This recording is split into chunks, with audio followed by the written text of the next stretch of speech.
Hi, welcome to another edition of Business Bites from Bauer Media here in Northern Ireland. My name is David Tighe, the Managing Director of Bauer Media in Northern Ireland. And each week we catch up with a great guest to get some insight and opinion on an area of business that's of interest. Well, this week we're talking tourism, and we've got David Maxwell, who's the Chief Operating Officer of FurtherSpace with us. David, welcome to Business Bites.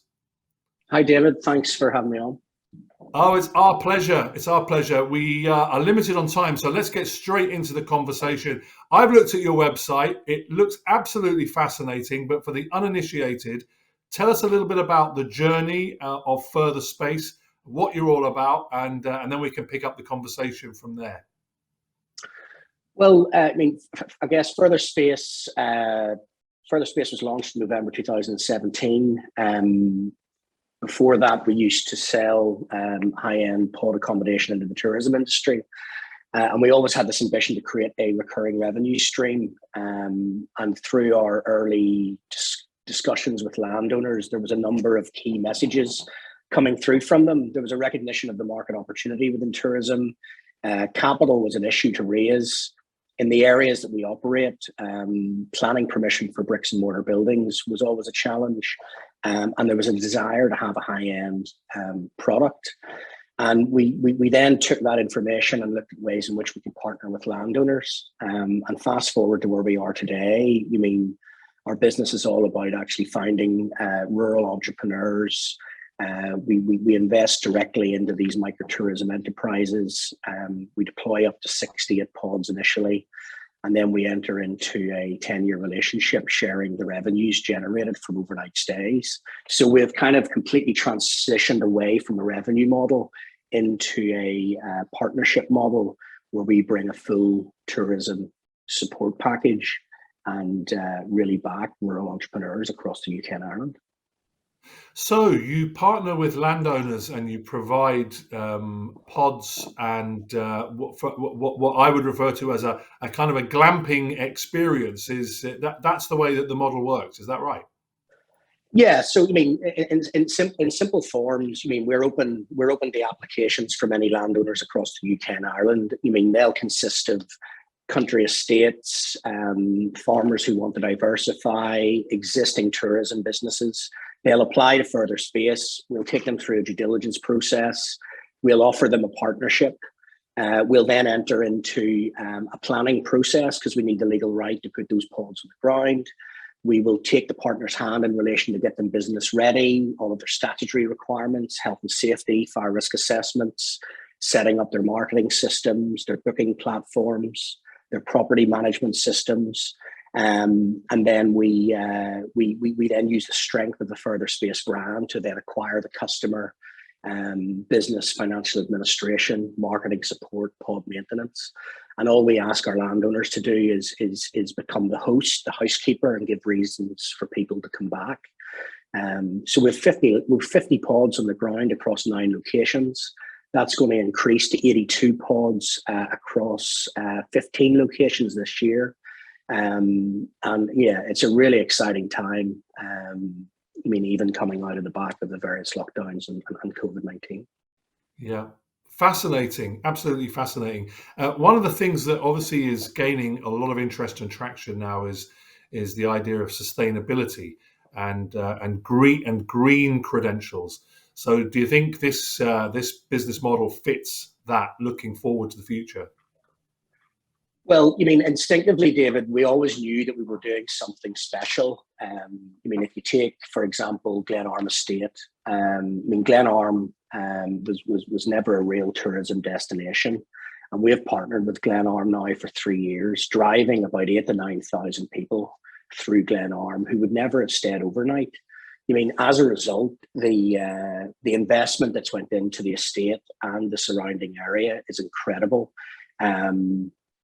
And we reckon that we're probably putting in between 400,000 and 500,000 of non-accommodation revenue into rural economies.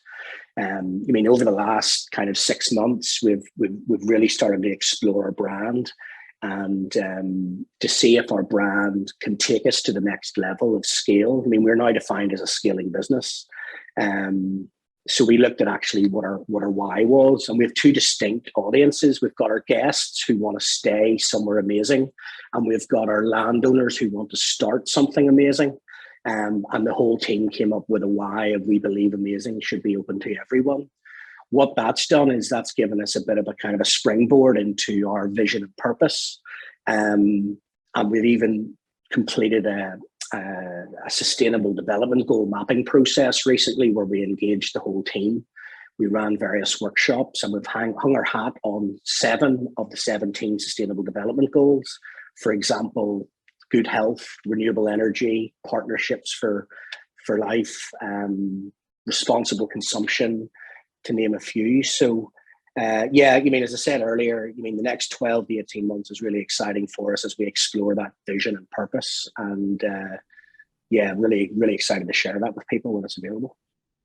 Yeah, it certainly is a very exciting business model, and it's one that I'm not sure I've come across, and I think it's fairly unique by the sounds of it. You probably know more about that than me. So just give us an idea of sort of geographical spread of the business. So where are you, and where are you hoping to be, and where are you hoping to go? Well, initially we started within Northern Ireland. It's kind of an area that we all understand. We have 7 live locations in Northern Ireland, and actually we're closed for business now in Northern Ireland for applications because we respect the geographical spread and we don't want to create competition within our own brand.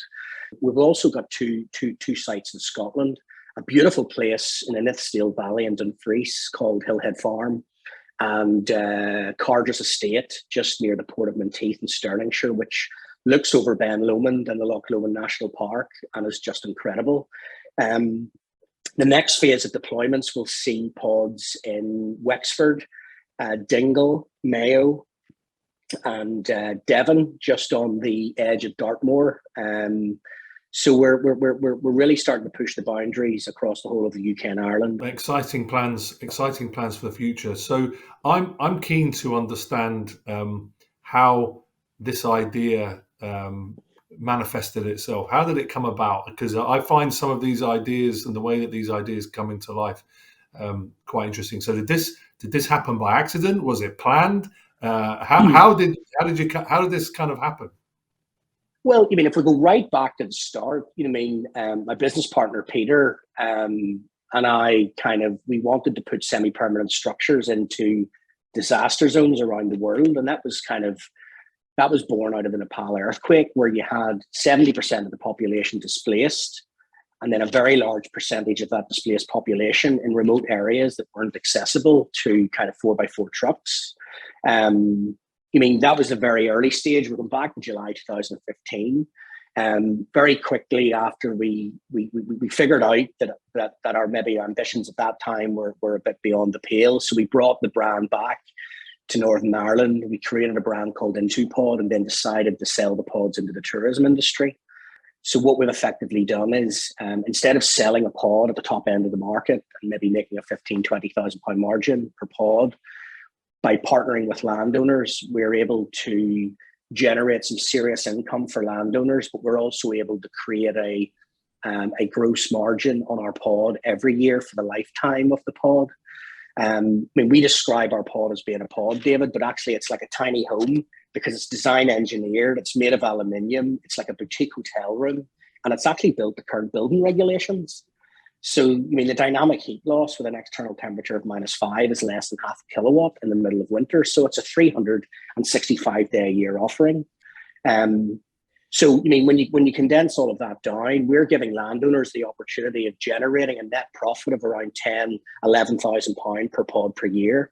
And if you take an average site of 6 pods on an acre and a half holding, there's some serious income for the landowner, but it also satisfies our ambitions to be a recurring revenue business.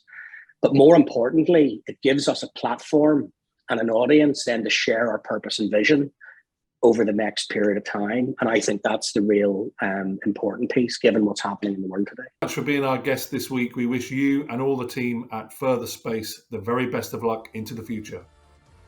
Thank you, David. Thank you.